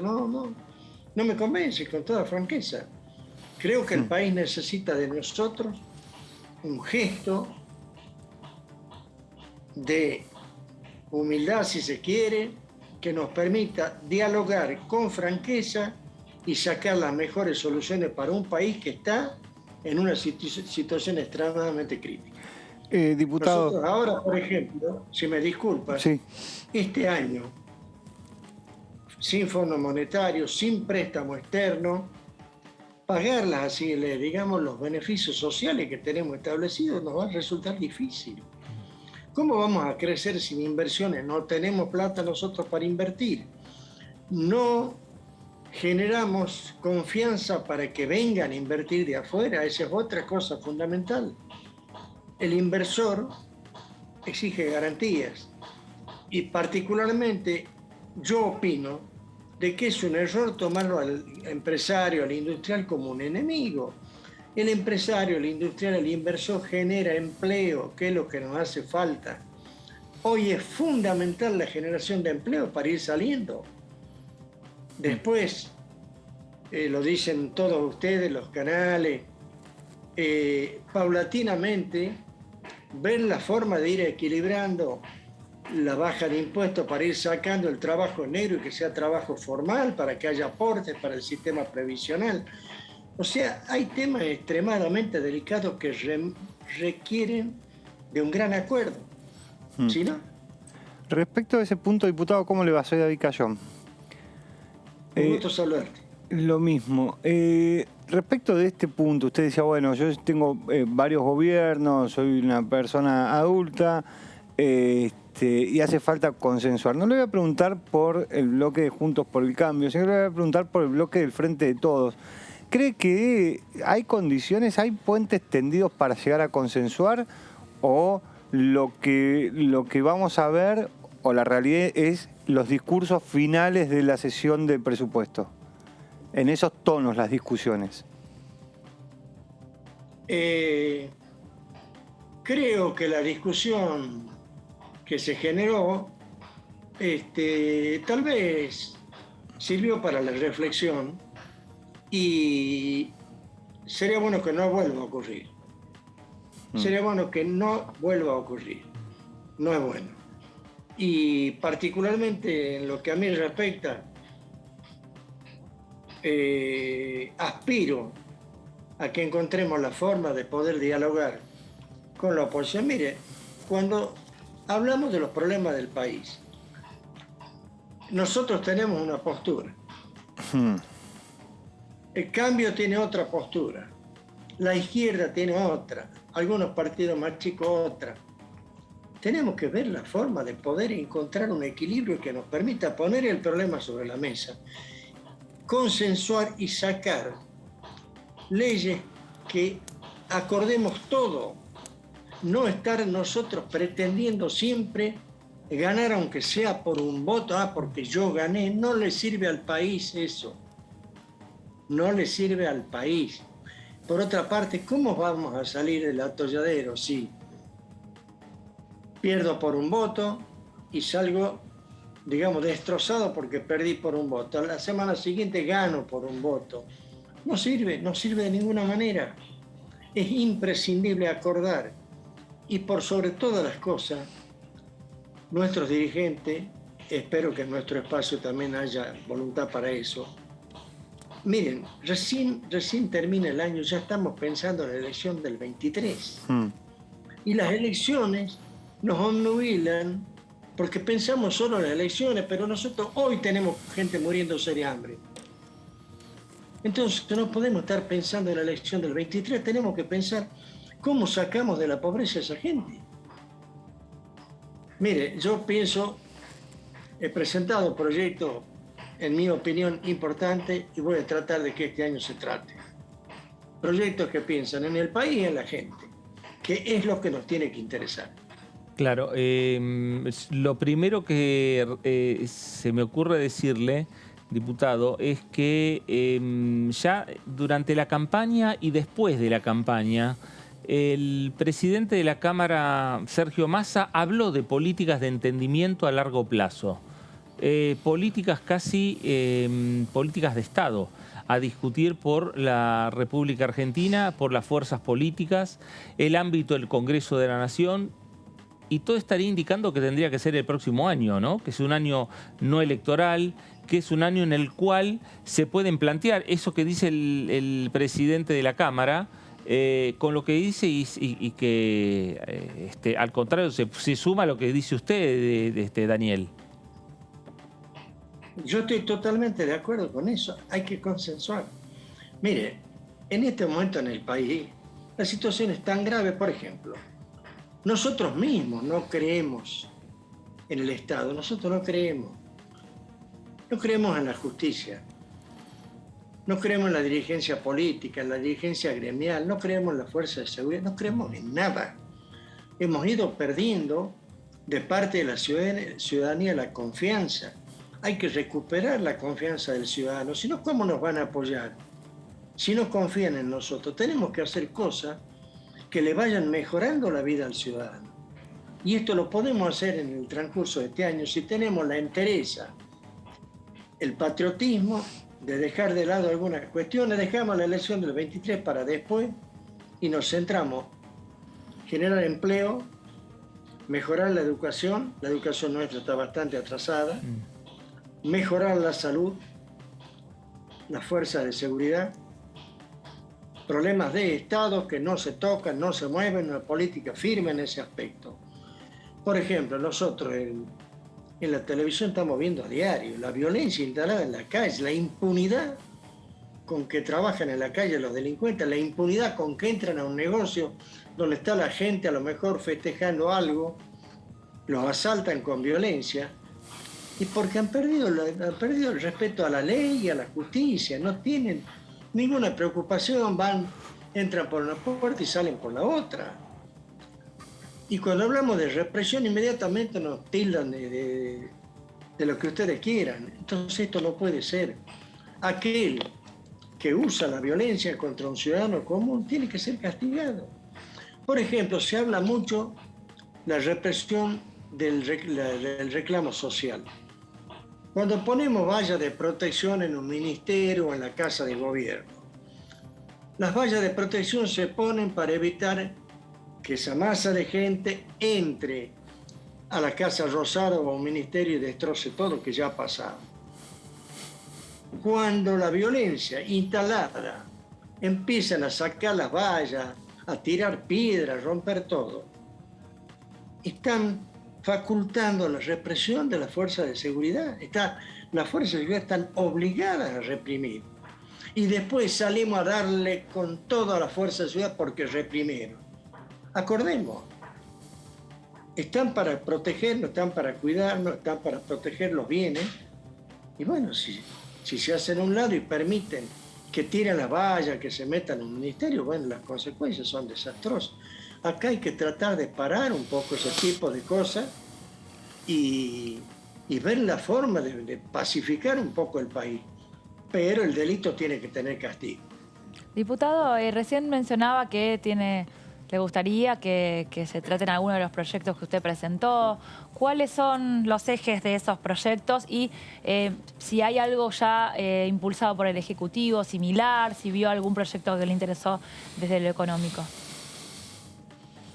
Mire, el proyecto más importante que pretendo que se trate está orientado a que el Estado pueda llegar a disponer de recursos, particularmente, y el principal, digamos, receptor de ese proyecto es el público, la gente, garantizarle a la gente el ahorro. Hoy no tenemos dólares, hay miles y miles de dólares en las casas, debajo de los colchones, en la caja, y con la gente con el temor de tener el dinero en la casa porque teme no lo puede tener en el banco. Si nosotros, por ejemplo, le garantizamos al ahorro, la gente tiene una relación con el dólar, el ahorro, pone un plazo fijo de 1.000 pesos que equivalen a 10 dólares para decir cualquier cosa. Al vencimiento, sea la inflación que sea, el hombre tiene que salir con sus 10 dólares. Y el 50% de esos fondos el Estado los puede utilizar para obras, las que permiten generar trabajo. Y para brindarle más seguridad al público, esa ley no podría ser modificada por nadie salvo por el Congreso en pleno. Esa ley pretendo que se trate porque todavía hay mucha gente que tiene capacidad de ahorro y hay que garantizárselo. Eso permitirá que muchos dólares que están guardados en la casa vayan a parar al banco. Pero para esto es fundamental recuperar la confianza. Tenemos que hacer las cosas y cumplir estrictamente con lo que decimos. No esto de, ¿se acuerdan de aquella famosa frase? El que depositó dólares va a cobrar dólares, y bueno, después lo que pasó. Bueno, esto no puede ocurrir. Esto es garantizar el ahorro, cumplir, y paulatinamente esas cifras de depósito van a ir haciéndose cada vez más grandes y cada vez vamos a tener más recursos propios para trabajar. Dejar de estar siempre dependiendo de un préstamo que ya ahora no tenemos. Es hasta ahora el único proyecto de ley que contempla esta situación y pretendo que este año lo podamos tratar. Diputado, respecto de eso, de ese proyecto de ley que pretende que sea discutido a partir de marzo, en su bloque, ¿cuál es la opinión cuando lo presentó ¿Cuál fue el acompañamiento que tuvo para ver las posibilidades reales que tiene de que sea discutido? Bueno, está presentado, no lo tratamos nunca, pero yo ahora voy a tratar con las principales autoridades del bloque para que lo consideremos entre todos. ¿Por qué? Está hecho para que le introduzcamos la modificación que pueda hacer falta. No tengo la pretensión de que lo que yo digo sea el 100%. A lo mejor se puede introducir alguna variante. Lo que yo pretendo es que nadie pueda meter los dedos. Se sanciona esa ley y solo el Congreso, con mayoría absoluta, la puede modificar. No que aparezca un ministro de Economía que de la noche a la mañana nos saca los fondos y nos deja a toda la gente en la calle. No. Y bueno, después, ¿qué necesitamos? Mover la economía. Estoy trabajando, he hablado con autoridades y voy a seguir hablando del Belgrano Carga. Nosotros acá en el ramal jujeño, que le llamamos a la zona del interior de la provincia, tiramos toneladas de tomate, naranja, mandarina, mango, lo que usted quiera, porque el flete en camión a Buenos Aires torna inviable la venta en los grandes centros de consumo. El ferrocarril Belgrano Carga para nosotros sería sacar de la pobreza a toda la gente de la zona del ramal de Jujuy, generar recursos, y sería el paso previo de un tren de pasajeros que también a Jujuy le vendría muy, pero muy bien con el precio del flete en transporte automotor. Claro. Yo le digo, yo pienso en el país y en la gente. No me interesa lo personal, no soy fanático y creo que va siendo hora que todos nos despojemos un poco del fanatismo. Mire, yo soy de River. Este año me fue bien con River. Muy bien, muy bien. Pero días pasados había un hincha de Boca en la vereda del frente. Yo estaba con un equipo de Boca nuevito, flamante, muy, pero muy lindo. Me crucé la calle y lo saludé. Si no somos enemigos, somos simplemente adversarios. Así es la cuestión en política también. No somos enemigos. Esa es la imagen que falta, tener varias de esas imágenes en la política argentina, ¿no? En el Congreso también, y a veces se pueden dar con esto que usted está planteando, ¿no? La posibilidad de entendimientos a largo plazo, no mirar el proyecto ahí pegado, corriendo por las horas para poder aprobar una iniciativa porque vencen los tiempos legales de una ley, ¿no? Me parece que a lo mejor que se pueden tomar más tiempo los diputados para discutir, bueno, algunos temas. Habrá que ver a ver qué es lo que pasa, ¿no? También puertas hacia adentro de cada uno de los bloques, que empezando a diagramar esas políticas de entendimiento y tener la voluntad, ¿no? En definitiva, de lo que usted está expresando, de sumarle cada vez más voluntades para poder concretarlos, ¿no? Sin echarle la culpa a nadie en particular. 1983-2021. Miren el estado en el que está hoy el país. Háganse cargo todos aquellos que tuvieron el manejo de los gobiernos. Este es el resultado de políticas equivocadas que no solo han puesto al país en la situación económica en la que está, sino a la gente en la situación de pobreza, a la falta de seguridad. Esto ha sido producto de políticas de enfrentamiento que hay que eliminar. Hay que buscar políticas de entendimiento que le sirvan a la gente y hacerse cargo de que en las situaciones que está hoy el país es producto de políticas equivocadas. Si no nos hacemos cargo de lo que hacemos, vamos mal. Daniel, gracias por estos minutos para con Diputados Televisión.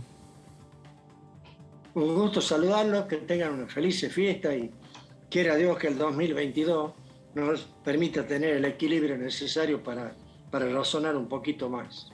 Gracias, Daniel, gracias, diputado, y lo mejor también para usted y para el bloque para el año 2022. El diputado Daniel Ferreira, diputado del Frente de Todos por la provincia de Jujuy, opinando sobre los proyectos y también reflexionando un poco de la situación política que hoy tenemos en la República Argentina y la situación que se ha planteado con esta casi paridad de fuerzas entre oficialismo y un sector de la oposición en la Cámara de Diputados, que se vio reflejado en estas 2 sesiones que se han dado en este periodo que comenzó el 10 de diciembre, con la discusión del presupuesto y con la discusión de bienes personales. 2 proyectos, uno que ganó Juntos por el Cambio, el rechazo al presupuesto, y otro que ganó el Frente de Todos en lo que tiene que ver con bienes personales, que esta semana se termina de discutir en el Senado de la Nación. Cambiamos de tema, hablamos de iniciativas con algunas particularidades, David. Sí, lo que vamos a hacer es, venimos hablando desde que empezó el programa cuáles son los temas que al gobierno le interesan, cuáles creemos que pueden llegar a ser los proyectos de ley que se van a discutir en sesiones extraordinarias. Pero hay 2 proyectos de ley que ya pasaron por el Senado, que están en diputados, que son del Ejecutivo, que el Ejecutivo mostró muchísimo interés respecto a esto y que van a tener, la verdad es que el cambio que tuvo la Cámara de Diputados, la renovación legislativa, lo hace difícil, por lo menos en principio, lo hace muy difícil su tratamiento. Esto tiene que ver con la reforma de ley del Ministerio Público Fiscal y de la Defensa y la reforma judicial. Ambos proyectos de ley vuelven a foja cero. Digo, vuelven a las comisiones, tienen que ser discutidos en esa instancia. ¿Por qué? Porque no perdieron el carácter parlamentario, porque traen la media sanción del Senado, con lo cual le queda un año más, pero tienen que volver a las comisiones por la renovación legislativa. Y que habían avanzado poco también en las comisiones. Habían avanzado muy poco, pero bueno, digo, estaban ahí en las comisiones. La reforma del Ministerio Público Fiscal lo que hace establece la designación y el accionar del jefe de los fiscales, mientras que la reforma judicial lo que busca es modificar los fueros, crea juzgados y establece nuevos cargos. Vamos a explicar primero la reforma del Ministerio Público Fiscal. Por lo menos los puntos más importantes, más sobresalientes de este proyecto de ley, que de vuelta el cambio legislativo lo pone en una situación mucho más compleja para ver si puede ser tratado o no puede ser tratado. Entre los puntos más sobresalientes que modifica este proyecto es el de la designación del Procurador General. El Procurador General es el jefe de los fiscales, ¿sí? Para que se entienda más o menos bastante simple. El proyecto de ley lo que hace es modificar el artículo 11 de la ley 27.418, que reemplaza la mayoría de 2/3 de los miembros presentes por el de la mayoría absoluta de sus miembros, ¿sí? Esto lo que significa es, necesitabas 2/3 de todos, ahora con 1 que por arriba de la mayoría, ya está. Con eso ganás. Es una mayoría simple, y lo que busca es que en el Senado de la Nación no necesitarías un consenso con la oposición, no importa quién sea el oficialismo, digo, entendiendo que sos mayoría, no necesitarías una mayoría calificada y un consenso para poder nombrarlo. También modifica el procedimiento de remoción del jefe de los fiscales, modifica el artículo 76. Actualmente lo que sucede es que se hace un juicio político. Y acá empiezan las complicaciones. ¿Por qué? Porque tiene que ver con los artículos de la Constitución, en donde lo que establece es que la Cámara de Diputados, por mayoría especial, de 2/3 de sus miembros, acusa al procurador ante el Senado de la Nación, ¿sí? Y el Senado de la Nación es quien, también por mayoría, por 2/3, lo juzga en juicio político. Claro. ¿Se entiende? Los diputados, la Cámara de Diputados es quien presenta el caso y quien lleva a juicio al procurador, y quien lo juzga son los senadores. Claro.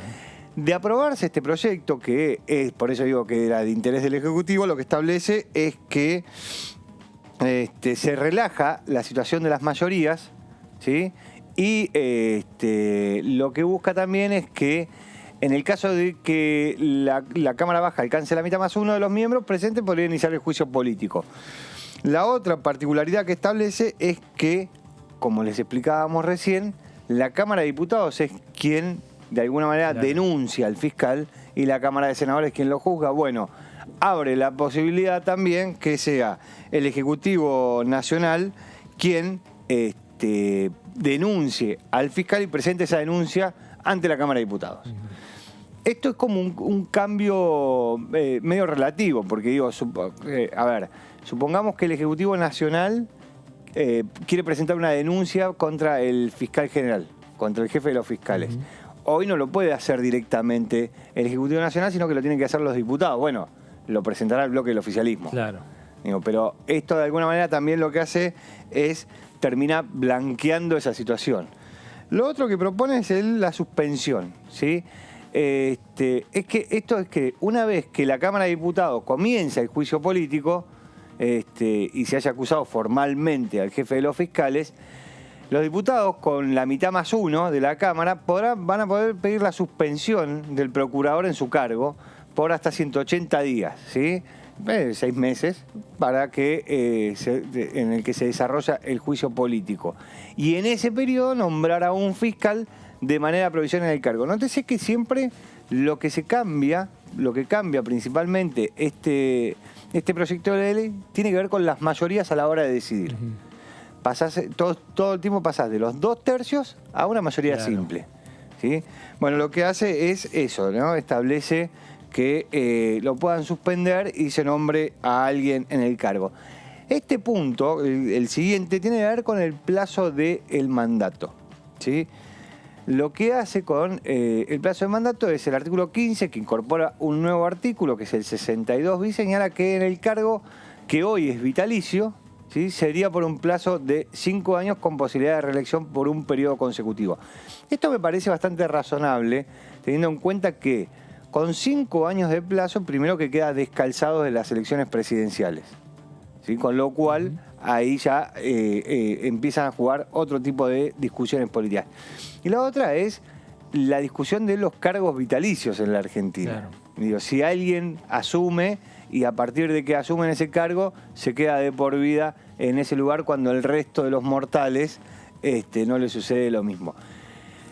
El Tribunal de Enjuiciamiento a los Fiscales, dice, el artículo 21 del proyecto modifica el artículo 76 de la ley que cambia la integración, y esto sí es una discusión mucho más profunda, del tribunal, aunque mantiene la cantidad, que es de 7 miembros, modifica el peso de los sectores que lo conforman, generando más espacios para la política.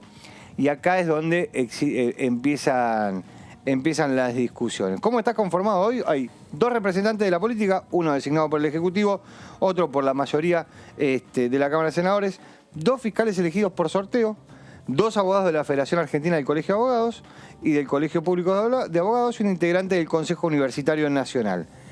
Si este proyecto se aprobara, la política pasaría a tener, cuando hablamos de la política, es que son representantes de los diputados, de los senadores, claro.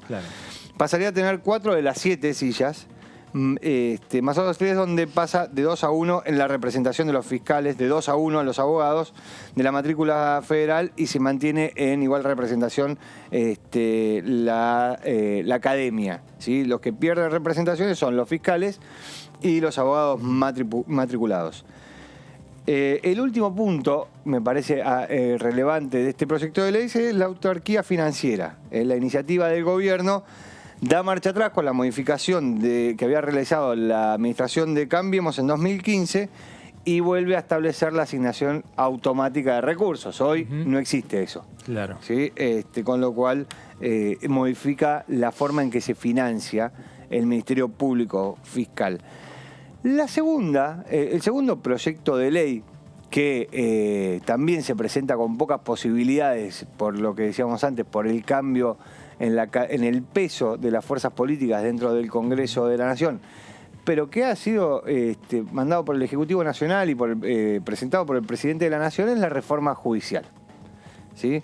Acá lo que se busca es unificar los fueros criminal y correccional, federal y nacional en lo penal económico, ambos de la Ciudad de Buenos Aires, para que pasen a llamarse penal federal y que sigan teniendo asiento en la Ciudad de Buenos Aires. Pero también se crean 23 juzgados en lo penal federal en la Ciudad de Buenos Aires que pasarán a identificarse con los números 24 a 46. ¿Sí? Este es el primero de los cambios. Se establecen reglas para los jueces, como el deber de comunicar, prestar atención a esto, porque es un cambio que generó muchísima discusión en la Cámara de Senadores. Comunicar el Consejo a la magistratura cualquier intento de influencia en sus decisiones por parte de los poderes políticos, económicos o mediáticos, miembros del Poder Judicial, Ejecutivo, Legislativo, amistades o grupos de presión de cualquier índole y de solicitarles las medidas necesarias para su resguardo. Esto se conoció como la cláusula Parrilli. ¿Sí? En particular, por la parte en lo que dice la presión de los medios. Claro. ¿Sí? Esto lo que dice es los jueces tienen que decir que Tienes que decir si algún medio o algún compañero, Claro. algún colega te presiona para... Sí, Bueno, a se ver, sienten eso- presionados. Sí, eso trajo mucha polémica y no había sido el foco del proyecto, No. en realidad. No, Pero no. Se tomó en cuenta. El foco del proyecto es restarle poder en las causas federales a Comodoro Pi, a los juzgados de Comodoro Pi, Claro. que es donde se concentran las causas federales. Ese es el foco principal de este proyecto, pero terminaron discutiendo esto porque, y hasta le pusieron nombre a la cláusula, Para porque, simplificar. porque llamaba la atención Sí. esta de la presión de los medios frente a los jueces y sus decisiones. Hay un dato que me parece también que serviría, aunque no se apruebe esta ley, la justicia lo debería tomar, que es los sorteos de las causas deben ser grabados mediante medios técnicos para garantizar la transparencia.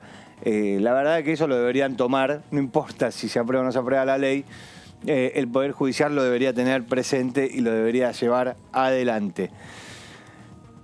También se fija un plazo para la instrumentación del Código Procesal Penal Federal, que va a ser de 2 años y que deberá implementarse el nuevo sistema acusatorio con mayor rol de los fiscales. Esto en algunas provincias está sucediendo, pero viene bastante lento.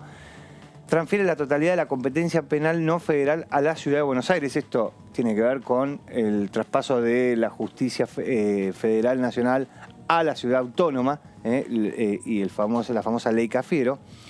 Y se crean 5 tribunales orales en lo penal federal en la Ciudad de Buenos Aires, que serán integrados por 3 miembros y una secretaría cada uno.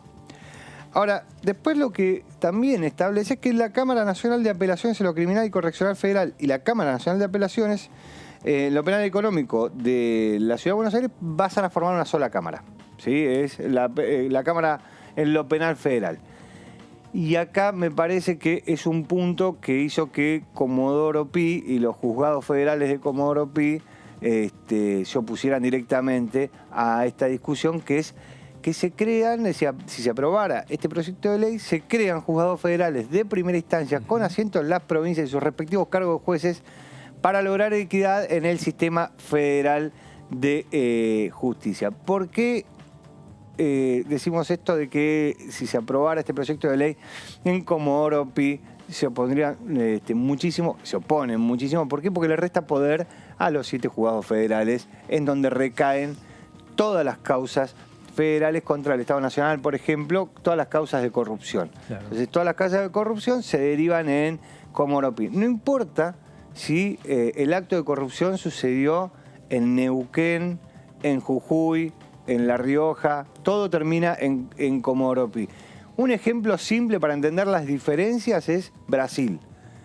Brasil con el caso de Lula, la discusión fue de un juez provincial. La llevó adelante un juez provincial, el juez Moro, que después fue ministro de Justicia de la administración de Bolsonaro, pero no tuvo que ir a un juzgado federal nacional, sino que la discusión la llevó adelante un juez local. Bueno, eso en la Argentina no sucede, se concentra todo en Comodoro Pi, y eso lo que hace es que obviamente los jueces y los fiscales federales de Comodoro Pi hoy detenten un poder respecto del resto de sus colegas en la justicia muchísimo mayor. Por último, se crean nuevas cámaras de apelaciones, defensorías oficiales y cargos de fiscales de cara al nuevo sistema acusatorio que, como decíamos antes, se está implementando lentamente en algunas provincias, y lo que busca este proyecto de ley, entre otras tantas cosas, es acelerar los plazos para que en 2 años todo el país tenga el sistema acusatorio. Son 2 proyectos de ley que son de interés para el Ejecutivo Nacional desde que asumió la administración del Frente de Todos. Claro. Sí, ahora, es un tema central fue. Son temas centrales, lo ha dicho el presidente de la Nación en las aperturas de sesiones ordinarias del 1 de marzo en la Cámara de Diputados. No tienen hoy por hoy muchas posibilidades, por lo que decíamos antes. La relación de fuerzas dentro de la Cámara de Diputados, lo veníamos hablando con todos los diputados que pasaron hoy por el programa. Digo, hoy las discusiones se ganan y se pierden por un voto de diferencia, y estas discusiones que generan muchísimas rispideces y se tocan muchos intereses, lo ve muy difícil la Casa Rosada de que de acá a finales del 2022, para que es el plazo que le queda a estos dos proyectos de ley, tengan una resolución positiva. Por ahora... Agrego 2 temitas que tenemos del tema judicial. Uno, Consejo de la Magistratura, Claro. que ese es uno que en realidad surgió por un tema, por un apuro, Sí. digamos, por lo de la Corte Suprema, pero también tienen el mismo planteo y las mismas perspectivas en cuanto a oficialismo de oposición y la vacante de la Corte. Bueno, la vacante de la Corte, yo creo que va a ser de todos estos el que más posibilidades tiene de... Pero no hay ni pistas consensuarse todavía. a lo mejor, ¿no? Sí, pero claro. Posibilidades de consensuarse y de avanzar ahí en el Pero hay en el interés Senado. de todos de que haya un miembro nuevo en la Corte, pero bueno, todavía no se sabe a quién van a proponer. No, porque lo que sí en el medio, lo que se va a colar es lo que plantean algunos sectores, y la Corte tiene que modificar su número, Claro. ampliarse y a lo mejor hasta dividirse en salas. Claro. Para discutir los diferentes temas. Pero fíjate en esto que hablábamos antes con el diputado Ferreira, que planteaba esto de el consenso para Claro. poder llegar a algo y aprovechar este año que no es electoral como para lograr objetivos. La discusión sobre el candidato de la Corte Suprema y de ampliar la Corte Suprema, en Juntos por el Cambio se plantea mucho esto de los halcones. Ojo, tengamos cuidado porque hay posibilidades de que el oficialismo, el gobierno nacional, le ofrezca a Juntos por el Cambio o a personalidades de Juntos por el Cambio que sean jueces de la Corte. Y entonces, ¿para qué? Para compensar y para avanzar con el proyecto. Y el senador, por ejemplo, Luis Juez, dijo no hay que aceptar absolutamente nada. Claro. No hay que aceptar ningún tipo de ofrecimiento que venga de la Casa Rosada, mucho menos en este tema. Hay que prepararse para el 2023 y discutir el 2023. Con lo cual, volvemos a esta discusión y a lo mismo de qué posibilidades reales hay de esto que parece tan bueno para la democracia, de que exista una paridad entre las dos fuerzas políticas más importantes, termina siendo bueno para la democracia si de los dos lados hay intenciones de consensuar algo. Claro. Ahora, si están de vuelta en la política de la cancelación del otro, el otro es malo siempre, el otro es el que hace las cosas mal, el otro... Bueno, es muy difícil, lo que termina pasando es todo lo contrario. Todo termina trabado y eso que veíamos tan bueno para la democracia termina siendo un problema nuevo. Casi un empate. Claro, termina siendo un problema nuevo. A no ser que algún diputado o diputada viaje al exterior. Claro, o alguno entre en un concepto de racionalidad y entienda que la idea es encontrar el bien común. Antes ¿no? de irnos, quiero darle unos datos que tienen que ver con la pandemia. Datos nuevos que se conocieron el día de hoy. Cantidad de infectados nuevos, 20.263. 20.200. 20.263 nuevos infectados, 31 fallecidos.